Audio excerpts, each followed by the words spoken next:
Hi, this is Ridea Keeping It Real, and we are reading through the Bible using the Good News Bible. And I just read 2 Maccabees Chapter 4, but I had no idea what I had read after I read Chapter 4. It was just a bunch of names with a bunch of people. It was super confusing. And I'm going to upload the video anyways, but I say at the end of that video that I was going to go back and ask ChatGPT, who were all these people? And so here's what ChatGPT said. It said, with so many names, I couldn't keep up with who was who and what was what. You're not wrong. Chapter 4 is name heavy on purpose. And without a guide, it feels chaotic. Here's a clean, reader-friendly chart so you can keep next to you as you read. This is tuned to the Good News Bible flow and focuses only on the people who actually matter in the chapter. So, Onias the third. This is the guy he was the legitimate high priest. He was the faithful priest from the proper line. So he was the right person in the right place. Why this matter? He represents lawful covenant leadership. And then Jason, he's the corrupt high priest.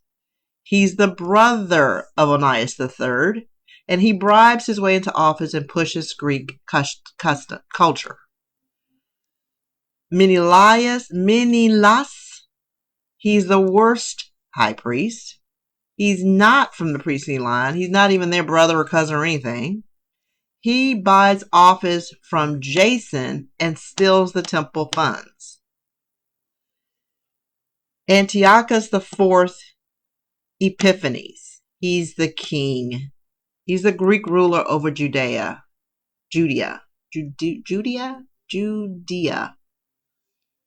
allows corruption in exchange for money. Okay. So, I probably need to keep this with me as I read on, and I will.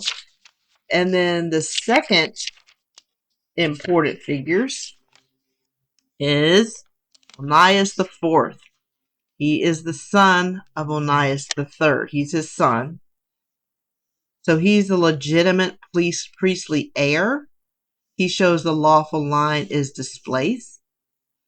Stress, he's the governor. He's an official of this place. He oversees the region during corruption. Andronicus, he's an official. He's an associate of the worst high priest. And he carries out violence and murder. Lysimachus, he's a temple official. He's the brother of this guy, the worst high priest. And he steals sacred vessels and sparks riots. That's why it's like, you need to know who these people are and what they're doing, or else you don't know what's happening. So a quick timeline when you do read chapter 4 is Onias III is the legitimate high priest. Jason bribes the king and becomes high priest. Jason introduces Greek gymnasium, Greek education, cultural assimilation. Menelaus outbids Jason and takes the office. He is not a rightful priest. Remember, he's not even of the priestly line. He's not a rightful priest. He steals the temple items. He causes unrest and bloodshed. And he murders Onias III, the good guy. Corruption reaches a breaking point. So how to remember them? Simple memory trick. Onias order, Jason assimilation, Menelaus exploitation, Antiochus empire. It's one line alone will help the chapter click. Okay. Why the names matter? And I knew it as I was reading. The names did matter. Even though I can't pronounce any of them right. Or most of them right. The author wants you overwhelmed because this is what corruption looks like. Too many intermediaries, too many power brokers, no clear moral authority.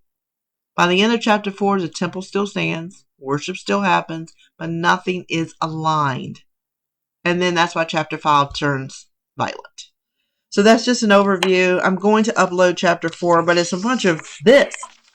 But this may help if you do read, and I'm encouraging everybody to read. these hidden books, this is a good overview. So with that, it's Ridea keeping it real. Till next time.